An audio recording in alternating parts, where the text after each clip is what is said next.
கர்த்தருடைய வேத வசனம் encouragement in the days of trouble. Again அதிகமாய் என்கரேஜ் பண்ணும்படியாக உற்சாகப்படுத்தும்படியாக நான் உங்களை ஏவுகிறேன். I'm trying to get the Kannada software. I'm getting too many softwares download பண்ணிட்டாங்கறானால் எடிட் பண்ணி காப்பி பண்ணி பேஸ்ட் பண்ற மாதிரி அப்படிப்பட்ட சாஃப்ட்வேர் கிடைக்க மாட்டேங்குது. இப்போ கன்னடா தெரிஞ்ச பெரிய ஆட்களையும் டீச்சர்ஸையும் ட்ரை பண்ணுகிறேன். அவங்க இப்படிதான் டவுன்லோட் பண்ணி வச்சிருப்பாங்க. எல்லாமே ஃப்ரீ தான். பைபிள்ஸ் எப்பவுமே ஃப்ரீயாக தான் கொடுப்பாங்க. அதனால அவங்களையும் நான் ட்ரை பண்ணுகிறேன். கர்த்தரை செஞ்சுட்டா மனசு திருப்தியாக நான் இந்த கன்னடாலையும் போட்டுருவேன். அதனால அது வரைக்கும் வந்து கொஞ்சம் கூட பொறுமையாக இருக்கும்படி நான் கேட்டுக்கொள்கிறேன். So please let us go into the encouragement. கர்த்தருடைய பிள்ளைகள் எப்பொழுதுமே self encouragement is the greatest tool that you can have in your life. தன்னைத்தானே தைரியப்படுத்திக் கொள்கிற ஆவி நமக்குள் இருந்தால் அந்த ஆவி எப்பொழுதுமே நம்மை காப்பாற்றும். Because நம்முடைய வாழ்க்கை, நம்முடைய friendship, நம்முடைய relations, நம்முடைய மூவ்மெண்ட், ஒர்க் பிளேஸ், எந்த இடத்துல இருந்தாலும் சரி, அவரவர்களுக்கு தைரியமும் போற்றுதலும் பாராட்டும் அதிகமா கிடைக்கிறது இல்லை. அதனால என்ன செய்யறாங்கன்னா, யாராவது என்ன தைரியப்படுத்துவாங்களா, யாராவது என்ன உற்சாகப்படுத்துவாங்களா, யாராவது என்ன நல்லவங்க சொல்லுவாங்களா அப்படின்ற ஒரு சந்தர்ப்பம் இருக்கிறபடினால் எல்லாருமே யாராலும் கேர் எடுக்கப்படுவதில்லை. எல்லாராலும் தைரியப்படுத்தவும் முடியாது. சம்டைம்ஸ் பலமுறை உங்களுக்கு சொல்லியிருக்கிறேன், வீட்டில் என்னை யாரும் தைரியப்படுத்துறது இல்லை, பரவாயில்ல குழந்தை நல்லா இருந்துச்சு சொல்றது இல்லை, எனக்கு எல்லாமே ஆசீர்வாதமா இருக்குது அப்படின்னு சொல்றது இல்லை, எல்லாமே நன்மையா இருக்குது அப்படின்னு சொல்றது இல்ல அப்படின்னு நினைக்கிறாங்க. நான் என்னன்றேன், அவங்களுக்கே ஆறுதல் இல்லைன்னா அவங்க எப்படி உங்களை தைரியப்படுத்துவாங்க? உங்க கூட இருக்கிறவங்களுக்கே தைரியம் வரலன்னா அவங்க எப்படி உங்களை தைரியப்படுத்த முடியும்? So this is only the fact. இதான் அவருடைய முக்கிய சத்தியம். எனக்குள் பலன் இருந்தால், எனக்குள் ஆறுதல் இருந்தால் நான் இன்னொருத்தர் ஆறுதல் படுத்த ஆசைப்படுவேன். வீட்டில் பாருங்க, திடீர்னு ஏதோ ஒரு மூமெண்ட்ல நீங்க குஷி ஆயிடுவீங்க, ஏதோ ஒரு மூமெண்ட்ல நீங்க ஆறுதல் அடைஞ்சிருவீங்க. இல்ல ஏதோ ஒரு நல்ல ஒரு காரியம் கேட்ட உடனே நீங்க ஒருத்தருக்கு ஒருத்தர் ரொம்ப சமாதானம் ஆகி ஒருத்தர் பேசுற போது ரொம்ப குஷியா பேச ஆசைப்பட்டுருவீங்க. அந்த டைம்ல எல்லாமே பாசிட்டிவா தான் பேசுவோம். நம்ம எல்லா டைம்லயும் நம்ம ஆறுதலா தான் பேசுவோம். சொல்லாதவங்க கூட சொல்லுவாங்க, யூ ஆர் குட்னு சொல்லிடுவாங்க. இது நம்ம சில நேரத்தில் உள்ளவங்க, எல்லா இடத்துலயும் உண்டாகாது. காரணம், ஒவ்வொருத்தருடைய சூழ்நிலையும் வித்தியாசமான காலகட்டம், வித்தியாசமான வேதனையிலும் துக்கத்திலும் நாம் காணப்படும் பொழுது இன்னொருத்தரை தைரியப்படுத்தணும்ன்ற யோசனை வராது. அதனால நம்ம மிஸ்டேக் பண்ணிக்க கூடாது. எப்பொழுதுமே நம்ம மிஸ்டேக் பண்ணக்கூடாது. ஏன் பண்ணக்கூடாது நான் சொல்றேன்னா, நம்மில் தேவன் தம்முடைய ஆவியை ஊற்றிருக்கிறார். தேவன் நமக்காக தனிப்பட்ட வேத வசனத்தை கொடுத்திருக்கிறார். நல்ல வாக்கியங்களை தேவன் கொடுக்கிறார். தேவனுடைய செய்தியை தேவன் கொடுக்கிறார். நம்முடைய உள்ளத்தில் ஆத்துமாவை கொடுத்திருக்கிறார். நம்முடைய உள்ளத்திலே தேவனுடைய மகிமையை கொடுத்திருக்கிறார். ஒரு தேவ மகிமையாக நாம் இருக்கிறோம். தேவ ஆவியை கொண்டவர்களாக இருக்கிறோம். உலகத்தில் இருக்கிற எல்லா மனுஷனுக்கும் ஒரு ஸ்பிரிச்சுவல் மோட்டிவேஷன் இருக்கும். காரணம், man is created on the spiritual motives. ஒரு மேன்மையான ஆவிக்குரிய மனுஷனாகத்தான் எல்லா மனுஷனும் இருப்பார்கள். ஆனபடினாலே ஒவ்வொரு மனுஷனும் ஏதாவது ஒரு பக்தி அப்படின்ற காரியத்தில் ஒர்க் பண்ணிட்டு தான் இருப்பார். சிலர் சரியான பக்தியை தெரிந்து கொள்கிறார்கள், சிலர் இன்னும் சரியான வழியை தெரிந்து கொள்ளாமல் அவர்கள் மரித்து போய்விடுகிறார்கள். ஆனபடினால் நான் உங்களுக்கு சொல்லுகிறேன், தேவன் எந்த அளவுக்கு நமக்கு ரட்சிப்பையும் தம்முடைய ஆவியையும் தேவனுடைய மகிமையும் இன்னும் அதிகமாய் சொல்ல போனால் வரங்களையும் தரிசனங்களையும் சொப்பனங்களையும் இப்படிப்பட்ட பல ஆசீர்வாதங்களை நமக்கு கொடுத்திருப்பாரானால் we need to encourage ourselves. ನಾವು ನಮ್ಮನ್ನೇ ಧೈರ್ಯ ಮಾಡಿಕೊಳ್ಳಬೇಕು. You need to encourage yourself. நாம் நம்மை ஒருவருக்கொருவர் நாமே ஆறுதல் படுத்திக் கொள்ள வேண்டும். Are we doing correct? Are we doing right? Am I okay with the Lord? நான் தேவனோடு நல்மனசாட்சி கொண்டிருக்கிறேனா அப்படின்ற ஒரு நல்ல ஒரு கருத்து par with the Bible words, வேத வசனத்தில் நிமித்தம் எப்படிப்பட்ட வாழ்க்கை நடத்துகிறோம், எப்படிப்பட்ட பேச்சு பேசுகிறோம், எப்படிப்பட்ட சிந்தனை செய்கிறோம், எப்படிப்பட்ட ஜீவம் செய்கிறோம் என்று சொல்லி நாம் சற்று இவைகளை யோசித்து பார்த்தால் நிச்சயமாகவே ஒவ்வொருவரும் தங்களுடைய வாழ்க்கையிலே தேறினவர்களாக வாழ முடியும். ஹல்லேலூயா. பல நேரங்களிலே பாருங்க, we make much mistake. We see others. இன்னொருத்தர பார்க்கிறோம். ஒருத்தர் நல்லோர் மாதிரி தெரிஞ்சா அவருடைய ஹேபிட்ஸ் எல்லாம் கத்துக்க பார்க்கிறோம். நல்லோர் மாதிரி தெரிஞ்சிட்டா ஒருத்தர் அவங்கள போல இருக்க பார்க்கிறோம். That's too bad. Sometimes அவங்க செய்கிற மிஸ்டேக் நாம் செய்ய வேண்டிய சூழ்நிலைக்கு வந்து விடுவோம். You need to always go with the Lord. Always you need to go with the Spirit of the Lord. Always you need to know the activities. செயல்பாடுகளினாலே ஒருவருடைய செயலை அறிந்து கொள்ள வேண்டும். அவர்களுடைய கிரியையினாலும் அவர்களுடைய பலனாலும் கனியினாலும் ஒவ்வொருவருடைய செயலை அறிந்து கொள்ளலாம். So that is how you need to identify the right motives of a personality. அப்பொழுது மட்டுமே அதை நாம் கற்றுக்கொண்டு நாமும் அவர்களை விட அதிகமாக பலனடைய முடியும். ஸ்தோத்திரம். Amen. Are you with me? Thank you. Now let me say 1 Timothy chapter 1:18, cling to your faith in Christ and keep your conscience clear. குமாரனாகிய தீமோத்தேயுவே, உன்னை குறித்து முன் உண்டான தீர்க்கதரிசனப்படியே நீ அவைகளை முன்னிட்டு நல்ல போராட்டம் பண்ணும்படி. நம்முடைய வாழ்க்கையில பாருங்க, நல்ல போராட்டம் பண்ணணும். நீ அவைகளை முன்னிட்டு நல்ல போராட்டம் பண்ணும்படி இந்த கட்டளையை உனக்கு ஒப்புவிக்கிறேன். விசுவாசியே, நீ விசுவாசமும் நல் மனசாட்சியும் உடையவராக இருக்கிறது. அதான் கான்செப்ட். நல்ல மனசாட்சி, விசுவாசம் உனக்குள்ளாக தைரியப்பட்டு யாராலும் நீ மசம் கசந்து கொள்ளாதபடி. சிலர் உன்னை வேதனைப்படுத்துவாங்க, சிலர் துக்கப்படுத்துவாங்க, சிலர் தவறான பேச்சு பேசுவாங்க, சிலர் அவங்களே வேதனையில இருந்து அவங்களே என்கரேஜ் பண்ணிருக்க மாட்டாங்க, சரியா விஷ் பண்ணிருக்க மாட்டாங்க, சரியா பேசிக்க மாட்டாங்க. But you will be discourage very fast.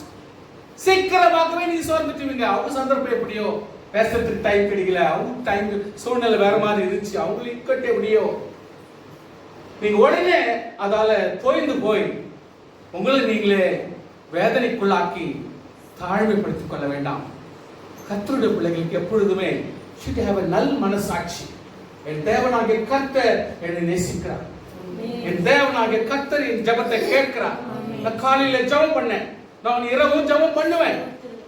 என்னால முடிஞ்சதை என் பிள்ளைக்கு செஞ்சிருக்கிறேன், என்னால முடிஞ்சதை என் மனைவிக்கு செஞ்சிருக்கிறேன், என்னால முடிஞ்ச இந்த கஷ்ட காலத்திலும் என்னால என்ன முடியுமோ அதை செஞ்சிருக்கிறேன். புரிஞ்சுக்கிறாங்களோ இல்லையோ, தேவனே நான் என்னால என்ன ஏற்றுச்சோ அதை நான் செஞ்சிருக்கிறேன், புரிந்து கொள்ள நீர் உதவி செய்ய சொல்லி ஜெபம் பண்ணீங்கன்னா கர்த்தர் உணர்த்துவார். அவங்களோட நல் மனசாட்சி பொருந்த உதவி செய்வார். இல்லைன்னா உள்ள ஆல்வேஸ் கான்ஃபிளிக்டா இருக்கும், வீட்டுக்குள்ளாக கான்ஃபிளிக்டா இருக்கும். இதை செய்ய மாட்டேன்றாரு, அதை கொடுக்க மாட்டேன்றாரு, இதை பண்ண மாட்டேன்றாரு, இதுக்கு கவனம் கொடுக்க மாட்டேன்றாரு அப்படின்றதெல்லாம் போட்டி ஏற்றி வந்துடும். அதனால விசுவாசிகளே, விசுவாசம் ஒரு சைடுல இருந்தாலும் நல் மனசாட்சி ஒரு சைடுல இருந்ததே இருக்கும். இல்லாவிட்டால் மனசு ரொம்ப சீக்கிரம் சோர்ந்து போயிடும். விசுவாசிகள் கொஞ்சம் கவனம் பாருங்க. ஒரு ஸ்மால் எக்ஸாம்பிள் உங்களுக்கு கொடுக்குறேன். இயேசு கிறிஸ்துவும் டிசைபிள்ஸ் Matthew 8:23-27 வரைக்கும் படிக்கிறோம். அவர் படகில் ஏறின போது அவருடைய சீஷர்கள் பின் சென்று படகில் ஏறிட்டாங்க. அப்படி படகு அலையினால் மூடப்படத்தக்கதாக, போட்ல தண்ணி மூடப்படத்தக்கதாக கடல் பெருங்காற்று வீசிச்சு. இயேசு கிறிஸ்து நித்திரை பண்றார். யூ நோ வெல், இதெல்லாம் நிறைய வாட்டி நீங்க கேட்டிருக்கீங்க. இயேசு கிறிஸ்து தூங்குறார். எப்படி? கான்செப்டை கொஞ்சம் நல்லா புரிஞ்சுக்க வேண்டிய. அவர் அற்புதம் செய்கிறவர், அதிசயம் செய்கிறவர். இதுக்கு முன்னாடி கூட ரொம்ப அற்புதங்களை செஞ்சிருக்கிறார். He is sleeping. He is the first deck. அதாவது அடியில ஃபர்ஸ்ட் போட் கவிழ்ந்து தண்ணி போனோம்னா ஃபர்ஸ்ட் முழுகுறவங்க யாரு? அது இயேசுவா தான் பண்ணுங்க. ஏன்னா அவர் தூங்கி இருக்கிறார். நம்மளாம் நிக்கிறோம். நம்மளுக்கெல்லாம் லாஸ்ட் ஆப்ஷன் தான். ஃபர்ஸ்ட் அவர் தான். நமக்கு எப்பொழுதுமே நீ யோசிக்கணும், உலகத்தில் இருக்கிறவன் எல்லாம் என்னில் இருக்கிறவர், அந்த கான்ஃபிடன்ஸ் வரணும். இயேசு முழுக மாட்டார். அவர் முழுகிட முடியுமா? ஏன்னா அவ்வளவு தெளிவா இருக்கிறார், அவ்வளவு சத்தியங்களில் உண்மையா இருக்கிறார். அவர் தேவனுடைய கிரியை செய்கிறார், மனுஷனுடைய கிரியை செய்கிறார். So anything default cannot happen, but he is a default God. அவர் நிச்சயமாக சகலவற்றிலும் தேறினவர் அப்படினாலே நம்முடைய எஞ்சி இருக்கிற விசுவாசம் அதை தக்க வச்சுக்கணும். நம்ம கிட்ட மிஞ்சி இருக்கிறது கொஞ்சம் விசுவாசம். அந்த விசுவாசம் நம்ம கிட்ட இருந்து தளர விடக்கூடாது. என்னென்ன ஆகட்டும், குடும்பத்தில் எப்படிப்பட்ட பிரச்சனை வரட்டும், என்ன போராட்டம் வரட்டும், நமக்குன்னு ஒரு விசுவாசம் இருக்குது, நமக்குன்னு ஒரு ஜெபம் இருக்குது, நமக்குன்னு ஒரு பைபிள் வசனம் இருக்குது, நமக்குன்னு ஒரு ஆவியினுடைய அனுக்கிரகம் ஒண்ணு இருக்குது, நமக்குன்னு ஒரு வெளிப்பாடு ஒண்ணு இருக்குது, நமக்குன்னு ஒரு தரிசனம் ஒண்ணு இருக்குது. அதை விட்டு கொடுக்க வேண்டாம். கொந்தளிக்குதான் கூப்பிடுறாங்க. அதற்கு ஆண்டவரே எங்களை ரட்சியும், சாவரம். Now they separated. இயேசு கிறிஸ்து வேற மாத்திட்டாங்க, இவங்க வேற ஆளா மாத்திட்டாங்க. நீ யாரோ நான் யாரோன்ற மாதிரி பேசுறாங்க. இப்போ கர்த்தாவே எங்களை காப்பாற்றும். அப்படி அல்ல. எந்த சூழ்நிலை ஒருமையோடு, oneness, we need to penetrate in oneness. கஷ்டமா இருந்தாலும், வேதனையா இருந்தாலும், துக்கமா இருந்தாலும், சந்தோஷமா இருந்தாலும் நாம் ஒன்று சேர்ந்து முன்னேற வேண்டும். ஹல்லேலூயா. கஷ்டத்திலும் சுகத்திலும் வேதனையிலும் பங்கேற்கிறவர்களா இருக்க வேண்டும். வேதனை வந்த உடனே தப்பான பேச்சு, கோபமான பேச்சு, மூஞ்செல்லாம் அப்படியே பிசாசு மாதிரி, ஒரு பேய் பிசாசு மாதிரி போட்டுக்கின்னு, அதாவது இருக்கிறவங்களே அப்படியே சோகப்படுத்திடுற காரியம் தப்பு. பண்ணக்கூடாது. உங்களுக்கு விசுவாசம் இருக்குதே, உங்களே கர்த்தர் நேசிக்கிறாரே, கொஞ்சம் புரிஞ்சுக்கிட்டு நம்முடைய கான்ட்ரிபியூஷன் என்ன ஆச்சு? Where is your contribution when the time of distress, பிரச்சனை நேரத்திலே நீயும் விசுவாசித்தானே? அப்படியானால் உன்னுடைய விசுவாச கான்ட்ரிபியூஷன் எங்கே? You need to contribute. துக்க நேரங்களிலும் வேதனை நேரங்களிலும் நாம் அந்த கான்ட்ரிபியூஷன் கொடுக்கலாம். You need to show your respect on belief. விசுவாசத்துக்கு ஒரு மரியாதை செலுத்த வேண்டும். We forget many times. துக்கம் வந்த உடனே ஆக்ட் பண்ணிடுறோம். சந்தோஷம் வந்த உடனே நம்ம அறியாத ஓவர் குஷியா எகிரிடுறோம். Have little balance, please. Have little balance in any situation. கர்த்தர் இயேசு கிறிஸ்து எழுந்து காற்றையும் கடலையும் அதட்டினார். என்ன என் பிள்ளைங்களை பயப்படுத்துறியா? என்ன மனசுல வச்சு சொன்னாரோ? என்ன என்னுடைய விசுவாசிகளுக்கு சோகத்தை கொடுக்குறியா? என்ன கொரோனா கொண்டாட்டு விசுவாசிகள்லாம் ஒன்னில் அதை ஃபிளாக் பண்ணிடலாம்னு பாக்குறியா? என்ன கொரோனா கொண்டாட்டு அப்படியே பட்டினியா போய் அப்படி செத்துருவாங்கன்னு நினைச்சிருக்கிறியா? நினைச்சிருக்கிற? What do you think? என்ன அவங்கள கேர்லெஸ்ஸா போயிடுவாங்க, ஒன்னில் போயிடுவாங்க நினைச்சிருக்கியா நீ? Never in life.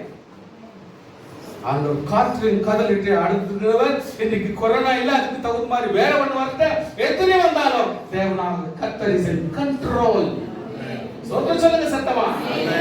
He is in control.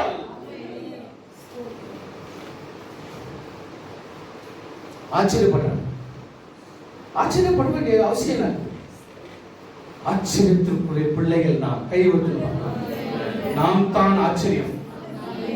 நாம் செய்கிற செயல் ஆச்சரியம். நாம் ஜெபித்தால் ஆச்சரியம். ஹல்லேலூயா.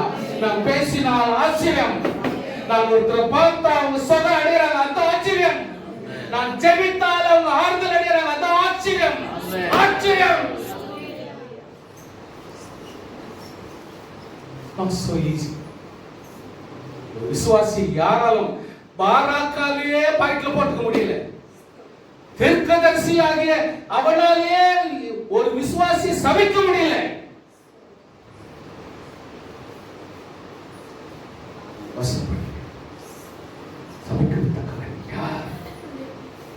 கொரோனா சொல்லுமா? சபிக்கிறேன், கொரோனா நான் உன்னை தாக்கி பிடிக்கிறேன் சொல்ல முடியுமா? தீர்க்கதரிசியை டச் பண்ண முடியலையா? கொரோனா டச் விசுவாசியை டச் பண்ண முடியல. இவ்வளவு வருஷமா நம்ம பார்த்து தாக்குறோம். கர்த்தர் அவர் நாளுக்குள் இருக்கிறார். உனக்குள் வாசம் இருக்கிறார். உன்னில் ஜீவிக்கிறார். அவர் வெளிப்படையாக சொல்ல வேண்டிய அவசியம் இல்லை. இவர்களை வேதனைப்படுத்துகிற காற்றே அலையே வாசம் காட்ட வேண்டும். சாசிக்கிரியே கொரோனாவே என் பிள்ளைகளை ஷோ காட்ட வேண்டும். என்னால் தெரிந்து கொள்ளப்பட்டது. அமைதல் இருக்கிறது அவனுக்கு லைக். ஒரு அமைதல் இருக்கிறது மற்றவன் லைக். இன்றைக்கு கொரோனா வந்தாலும் எதுவாக இருந்தாலும் அமைதல் இருக்கிறது அவனுக்கு லைக். விசுவாசி ஆச்சரியப்படுறான். ஆச்சரியப்படுத்து ஒண்ணுமே இல்லை. நம்முடைய தேவன் நம்மை ஆச்சரியமாகவே வைத்திருக்கிறார். கரங்களை தட்டி தேவனை ஸ்தோத்திரம் பண்ணுங்க. We are the miracle. We are the miracle working children. எப்படிப்பட்டவரோ காற்றும் கடலும் இவருக்கு கீழ்ப்படுகிறதே என்றார். Hallelujah. Hallelujah. Romans 10:13. Whoever calls on the name of the Lord shall be saved. கர்த்தருடைய நாமத்தை தொழுது கொள்கிற எவனும் எவனும் எவனும் ஊர் உலகத்தில் சொல்லி தாங்கிறோம். யாருக்கா இருந்தாலும் கர்த்தர் உதவி செய்வார். கர்த்தருடைய பிள்ளைங்களா ஏற்றுக்கிறாங்க. மற்றவங்க நிராகரிக்கிறாங்க. எப்போ தேவனுடைய வல்லமை நமக்குள் இல்லையோ எல்லாம் தாக்கி ரெசிஸ்டிங் பவர் மற்றவங்களுக்கு இல்லை, தாக்குது. ஸ்தோத்திரம். ஹல்லேலூயா. நமக்கு ரெசிஸ்டிங் பவர் இருக்குது. இயேசுவின் இரத்தம். ஹல்லேலூயா. ஸ்தோத்திரம். ஹல்லேலூயா. அவர் தம்முடைய வசனத்தை அனுப்பி ஒரு காயங்களை கட்டி குணமாக்குகிறார். நான் உன்னை விட்டு விலகுவதும் இல்லை, உன்னை கைவிடுவதும் இல்லை. வசனம் தெளிவா சொல்லுது. ஹல்லேலூயா. இயேசு கிறிஸ்து நேற்றும் இன்றும் என்றும் மாறாதவராய் இருக்கிறார். இங்க ரெஜிஸ்டர் ஆயிடுது. இட்ஸ் அவர் ரெஸ்பான்சிபிலிட்டி. எவ்வளவு முடியுமோ அவ்வளவு வசனங்களை சொல்லி நாம் தைரியப்பட வேண்டியது அவசியம்.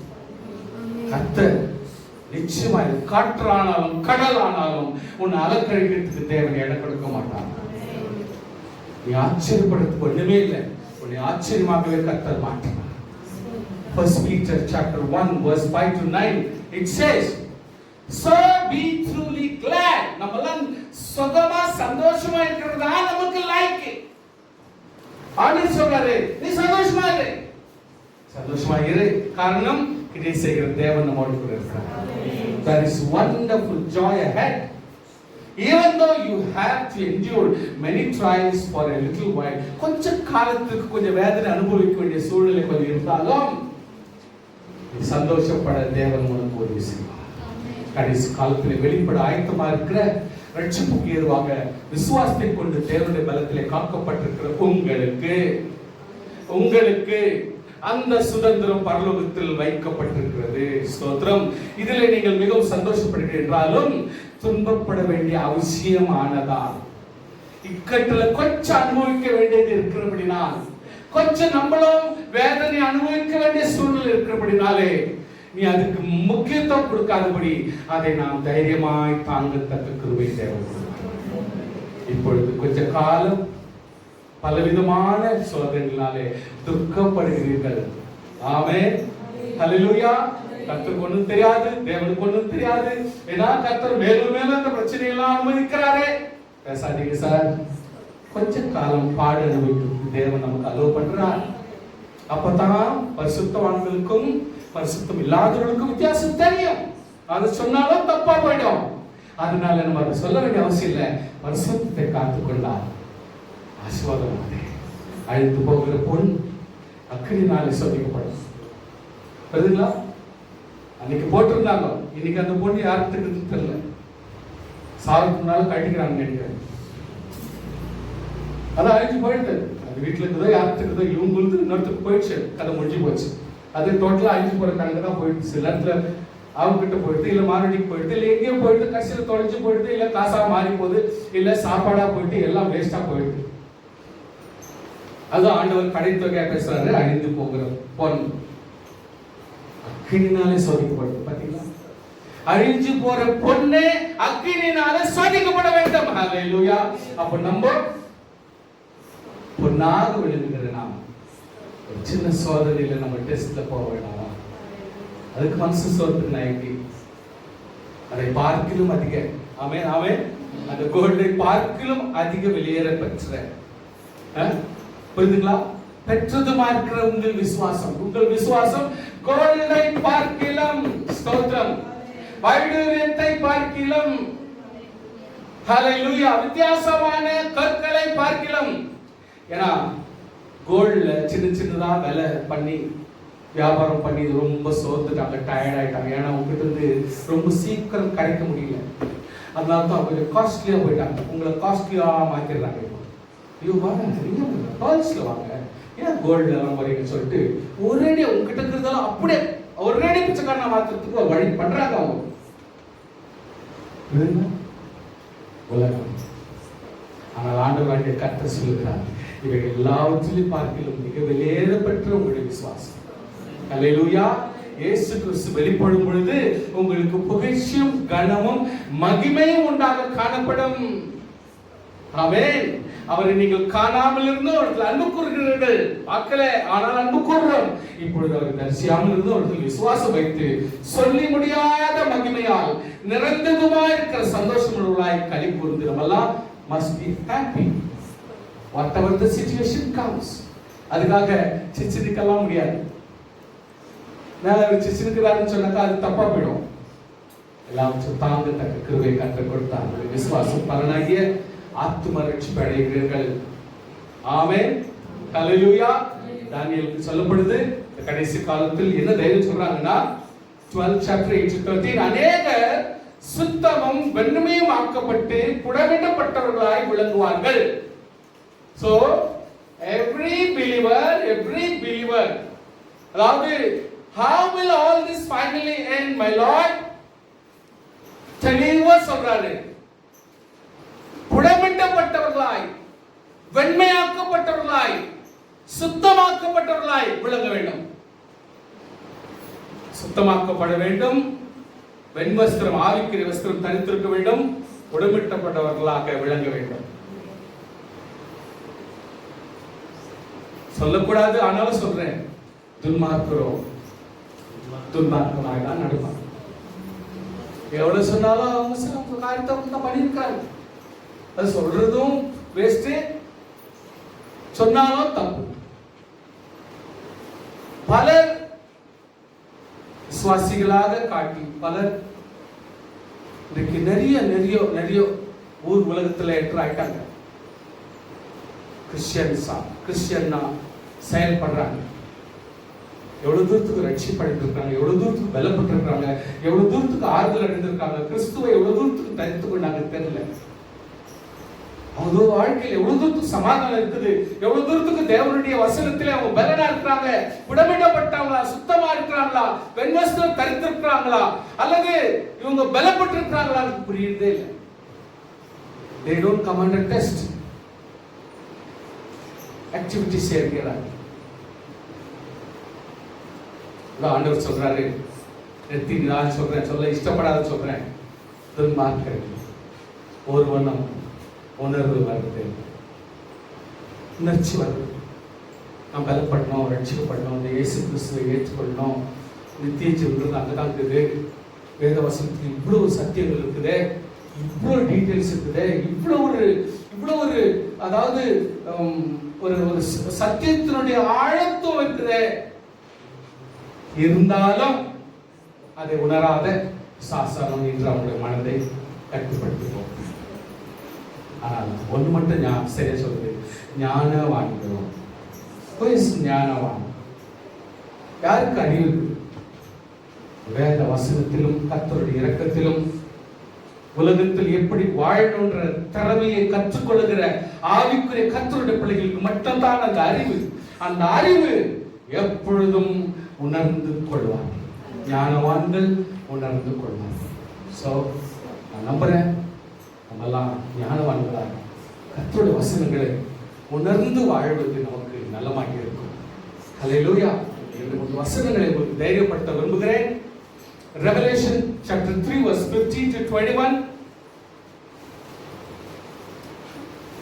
கான்செப்ட் கிளியரா இருக்குது. நான் ஐஸ்வர்யவான் ஆகணும்னா நெருப்பிலே புடப்பட்ட பொன்னாக மாறணும்.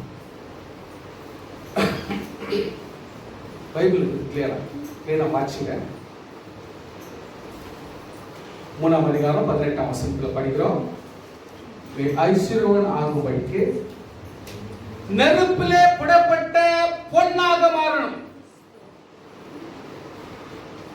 உன்னுடைய நிர்வாணமாகிய அவலட்சணம் தோன்றக்கூடாதுன்னா நீ உடுத்திக் கொள்வதற்கு வெண் வஸ்திரத்தையும் ஆவியையும் ஆவிக்குரிய மகிமையும் ஆண்டவர்கிட்ட கேட்டு வாங்கிக்கணும். நீ கரெக்டா கண்ணு தெரியணும்னா, பார்வை அடைய வேண்டுமானால் உன் கண்களுக்கு கலிங்கம் போடணும். ஆவிக்குரிய கண், அதாவது ஒரு பக்கா ஸ்பெக்ஸ், ஸ்பிரிச்சுவல் ஸ்பெக்ஸ் நீங்க போடணும் என்று உங்களுக்கு ஆலோசனை சொல்லுகிறேன். கர்த்தர் சொல்றார். நான் நேசிக்கிறவர்கள் எவர்களோ சுத்தி வச்சு ஃபர்ஸ்ட் அவர் சொல்றாரு, நீ ஐஸ்வர்யவான் ஆகணும்னா புடமிட்ட பொன்னையாக மாறணும் நெருப்பில். இரண்டாவது, நீ நிர்வாணம் இல்லாத ஆண்டுக்குள்ளாக பலப்படணும், ஆவிக்குரிய வஸ்திரம் தரித்துக்கணும்னா நீ உடுத்திக் கொள்வதற்கு வெண் வஸ்திரங்களை ஆவிக்குரிய வஸ்திரங்களை நீ வாங்கிக் கொள்ள வேண்டும். கேட்கணும் கற்றுக்கிட்ட. மூணாவது, கர்த்தர் சொல்றாரு, நீ பார்வையிடணும்னா ஸ்பிரிச்சுவல் ஐட்ட, ஆவிக்குரிய பார்வை, ஆவிக்குரிய பார்வை வேண்டும். இப்ப இருக்கிற பார்வை எடுத்து போட்டுட்டு அந்த ஸ்பெக்ஸ் போட்டு ஆவிக்குரிய ஸ்பெக்ஸ் இருக்காது. நான் நேசிக்கிறவர்கள் எவர்களோ, நான் நேசிக்கிறவர்கள் எவர்களோ அவர்களை நான் கொஞ்சம் கடிந்து கொண்டுதான் சிக்ஷிக்கிறேன் சூழ்நிலை. ஆகையால் ஊழியக்காரனா இருக்கட்டும், நீ போப்பனா இரு, நீ ஒரு பாஸ்டர்னா இரு, நீ ரெவரண்டனா இரு, நீ டாக்டர்னா இரு, நீ யாரான உன்னுடைய எஜுகேஷன் அத்தத்துக்கு வந்து இங்க தூக்கி போடாது. உன்னோட குவாலிஃபிகேஷன் நீ படிப்பு படிச்சுட்ட அந்த தூக்கி வந்து இங்க வந்து ஆவிக்குரியத்துல தூக்கி போடாது, போட்டு குழப்ப கூடாது. யாரா இருந்தாலும் சரி ஜாக்கிரதையா இருந்து மனது, ஜாக்கிரதையா மனது, ஜாக்கிரதையா இருந்து மனது. காரணம், நான் வாசல் படியில் இருக்கிறேன். ஒவ்வொருத்தருடைய இருதயத்தினுடைய வாசல் படியில் நிற்கிறேன். வீட்டுக்கிட்ட வந்து தட்டின்னு பாருங்க நினைச்சிருக்காங்க. நீங்க டோர் திறக்கணும்னு அவசியமே கிடையாது. உன்னுடைய ஆத்மீய டோர் திறந்தா போதும், உன்னுடைய ஆத்மீயமான டாப்பால் நீ திறந்தா போதும். நீ டோர் திறக்கிறதோ வீட்டை திறந்து உட்காரத்துக்கெல்லாம் அவர் வந்து பிரியாணியோ இல்ல இதெல்லாம் வாங்குறது கேட்கறதுக்கெல்லாம் இல்ல. அவர் ஒருவன் சத்தத்தை கேட்டு கதவை திறந்தான், ஆவிக்குரிய கதவை திறந்தான், உன்னுடைய உள்ளத்தை திறந்தான், உன்னுடைய மனதை திறந்தான், உன்னுடைய வாழ்க்கையின் ஆழத்துவமானது ஆவிக்குரிய வாழ்க்கையில கொஞ்சம் ஓப்பன கர்த்தர் விட்டு கொடுத்தா போதும். நான் வருவேன், அவனுடைய நான் போஜனம் பண்ணேன், அவன் என்னோட சம்பந்தம் வச்சுட்டு கர்த்தர் நம்மோட சம்பந்தம் வச்சுக்க விரும்புகிறார். ஆண்டவர் நம்மோட கூட வாழ விரும்புகிறார். கர்த்தர் நம்மோட ஜீவிக்க விரும்புகிறார். You cannot have any disease furthermore. அதுக்கு அப்புறம் நீ எந்த ஒரு வேதனையும் துக்கமும் பயமும் உனக்குள் வராது. அவர் உன்னோடு, நீ அவனோடு இருந்துட்டா எந்த பிரச்சனையும் வர சான்ஸ் இல்லை. Please understand the concept. ஆனபடினால் எபேசியர் 5:27 கடைத்திரை முதலானவைகள் ஒன்றும் இல்லாமல் பரிசுத்தமும் பிழையற்றதுமான மகிமையுள்ள சபையா, நம்ம எல்லாரும் சபை, இது ஒரு கூடாரம் அவ்வளவுதான். ஜஸ்ட் ஒரு டென்ட். பூகம்பம் வந்தாலும் இழிச்சு போயிடும், வேற எந்த பிரச்சனை வந்தாலும் அது இருக்காது. அது நிலைமை உலகத்தின் பிரகாரம் காயம். அதல்ல சபைன்னு சொன்னா நம்ம தான் சபை. சபையாக நாம் பரிசுத்தமும் பிழையற்றதுமான மகிமுள்ள சபையாக அதை ஆண்டவருக்கு முன் நிறுத்திக் கொள்வதற்கு தம்மை தாமே ஆண்டவர் போகிறார். ஹல்லேலூயா.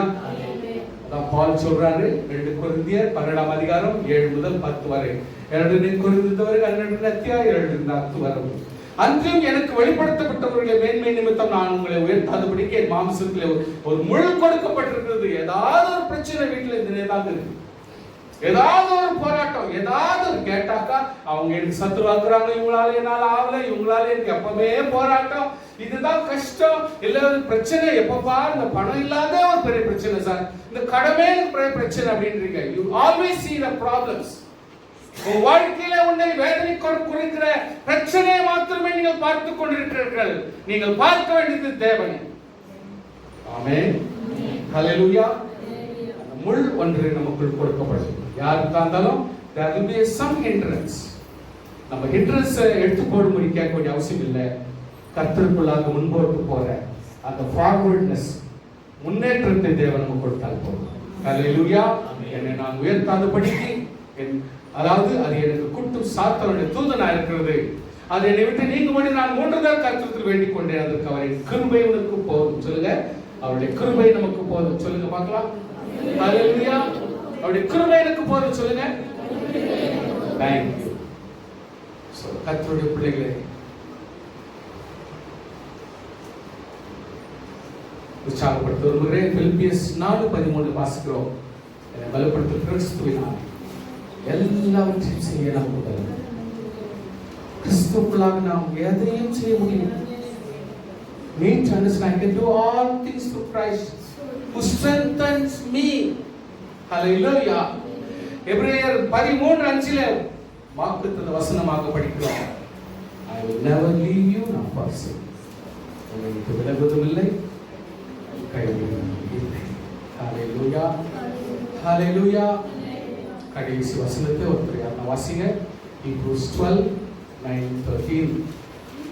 ಎಬ್ರಿಯರಿಗೆ 12ನೇ ಅಧ್ಯಾಯ 9ರಿಂದ 13. ಓದಿ கண்டದಲ್ಲಿ. நம்முடைய சரீரத்தின் தகப்பன்மார்கள் நம்மை சிக்ஷிக்கும் போது அவர்களுக்கு நாம் அஞ்சு நடந்திருக்க, நாம் பிழைத்திருக்கத்தக்கதாக ஆவிகளின் பிதாவுக்கு வெகு அதிகமாய் அடங்கி நடக்க வேண்டும் அல்லவா? அவர்கள் தங்களுக்கு நலமென்று தோன்றினபடியால் கொஞ்ச காலத்தில் கொஞ்ச காலம் சிக்ஷித்தார்கள். அவரோ தம்முடைய பரிசுத்தத்துக்கு நாம் பங்குள்ளவர்களாகும்படிக்கு பொருட்டு நம்முடைய பிரயோஜனத்துக்காகவே தம்மை சிக்ஷிக்கிறார். எந்த சிக்ஷையும் தற்காலத்திலே சந்தோஷமாய் காணாமல் துக்கமாய் காணும். பிற்காலத்திலே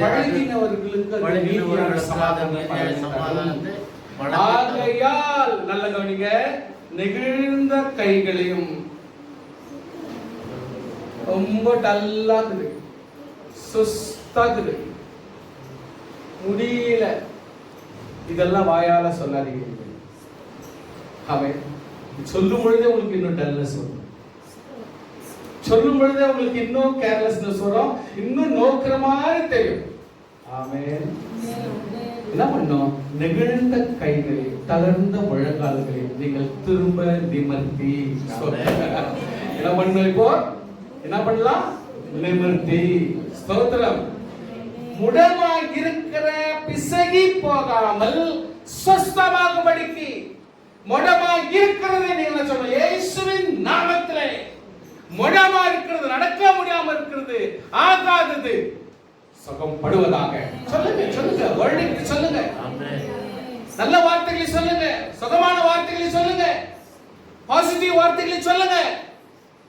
1000 முறை சொல்லுங்க, இயேசுவின் நாமத்திலே நான் இன்னும் கர்த்தருக்கு என்று கிரியை செய்யணும். என்னுடைய கால் வலி நீங்குவதாக, என்னுடைய இடுப்பு வலி நீங்குவதாக, என்னுடைய கை வலி நீங்குவதாக. சொல்லு. சொல்றதுக்கு சோம்பேறியா இருந்தா சுகம் எங்கிருந்து வரும்? முடமா இருக்கிறது பிரசங்கி போகாதபடி. அதே வழியை போறதுக்கு சான்ஸ் கொடுக்காதீங்க. அதே மாதிரி ஒன்னில்லாதே போயிடுறதுக்கு சான்ஸ் கொடுக்காதீங்க. சுஸ்தமாகும்படி உங்கள் பாதங்களுக்கு வழியை சேவைப்படுத்துங்க. ஹல்லேலூயா. need to open up a way. வழியை ஆயத்தப்படுத்துங்க. வாழ்ந்து கழிக்கணும். நம்ம ஸ்தோத்திரம் சொல்லுங்க. நம்மளாம் வாழ்ந்து கழிக்கணும். அதுக்கு இடம் கொடுங்க. வேதனைக்கு இடம் கூடாதீங்க, துக்கத்துக்கு இடம் கூடாதீங்க. இந்த நோய் அப்படி இப்படி இப்படி.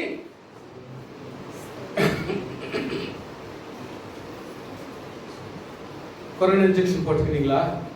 கண்டிப்பா ஜுரம் போறது சிஸ்டர். போச்சு வராது கூட வந்துடும் கண்டிப்பா. இல்லைன்னா சூடாகுது, சூடா இருக்குது. உடம்பு சூடு இருந்தா தானே கொழுப்பு வேலை செய்யும்.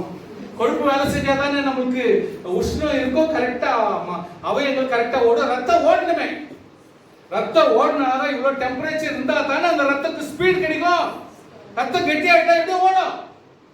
உடம்புல தனிப்பட்ட கடைசி பாகத்துக்கு கூட ரத்தம் போய் சேரணும்னா அந்த ஒவ்வொரு பிளட் வெசல்ஸ்க்கும் சூடு இருந்தா தானே அது அங்கங்க போய் சேர முடியும். சேர்ந்தா தானே ஆக்டிவிட்டி இருக்கும். இதுக்கு psychologically we are addicted.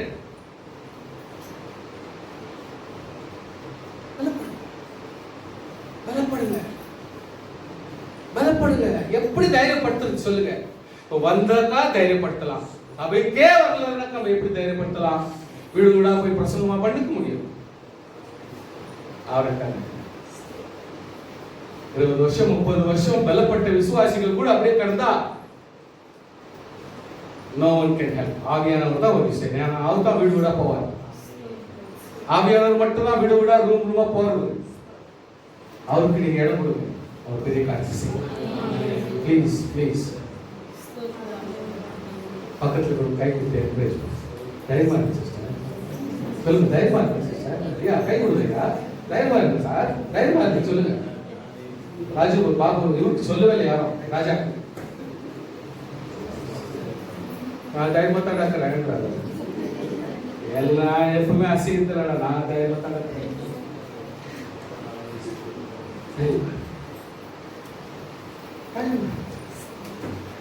Practice பண்ணி பாருங்க. தனி ஜபத்துக்கு போங்க, தனியா உட்காருங்க. உங்க பேரை சொல்லுங்க. நீங்க சொல்லுங்க, உங்களை பார்த்து சொல்லுங்க. சொல்லு, உங்களை பார்த்து நீங்களே சொல்லுங்க.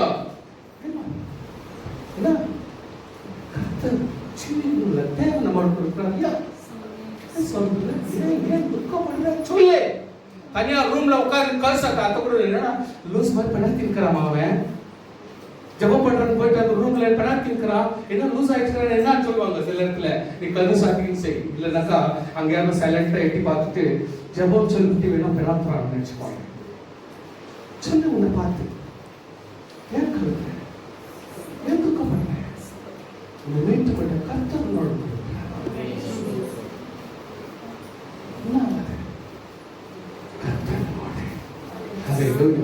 தேவன் நம்மோடு, கர்த்தர் நம்மோடு. Thank you for கரங்களை தட்டி தேவனை சோத்திரம் பண்ணி